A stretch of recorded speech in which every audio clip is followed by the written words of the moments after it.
কারখানা বন্ধ হওয়ার তো দায়ী আমি না। তারা ব্যাংকের থেকে লোন নিয়েছে, টাকা পয়সা বিদেশে পাচার করেছে।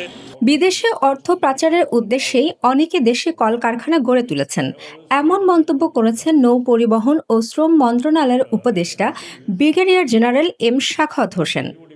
শনিবার সকালে রাজশাহীতে জাতীয় পেশাগত স্বাস্থ্য নিরাপত্তা ইনস্টিটিউটে শ্রম কর্মকর্তাদের সঙ্গে মতবিনিময় শেষে সাংবাদিকদের সঙ্গে তিনি কথা বলেন। কারখানা বন্ধ হওয়ার তো দায়ী আমি না। তারা ব্যাংকের থেকে লোন নিয়েছে, টাকা পয়সা বিদেশে পাচার করেছে, টাকা পয়সা দিতে পারছে না, দেশ থেকে পালিয়ে গেছে।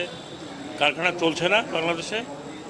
তো যদি কারখানা নাই চলতো তাহলে 7%, 8% আমাদের এক্সপোর্ট গ্রোথ হতো কীভাবে? এই কিছুদিনের মধ্যে আমাদের ভালো মালিকরা আছেন, যারা কখনো ডিফল্ট হয়নি, যারা শ্রমিকদের লুক আফটার করছেন, বেতন ঠিক মতো দিচ্ছেন। বহুত বড় বড় গ্রুপ আছে। এই কিছু কিছু লোক শুধু ইন্ডাস্ট্রি করার নামে ইন্ডাস্ট্রি করেছেন, যাতে টাকা পয়সা এদিক থেকে ওদিক করতে পারে। এখন তো আপনারা দেখছেন, নিজেরাই দেখছেন। গবেষণা কনফারেন্স উদ্বোধন করে উপদেষ্টা বলেন, চা বাগানে শৌচাগারের অভাবে নারী শ্রমিকদের জন্য মারাত্মক স্বাস্থ্য ঝুঁকি তৈরি করছে। এই অবস্থা চলতে পারে না। অনুষ্ঠানে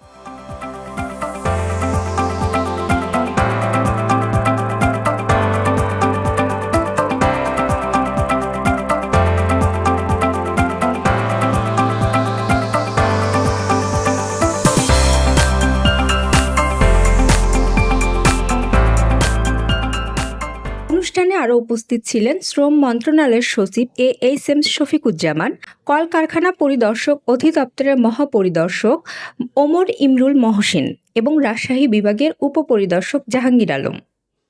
উত্তরভূমি, রাজশাহী।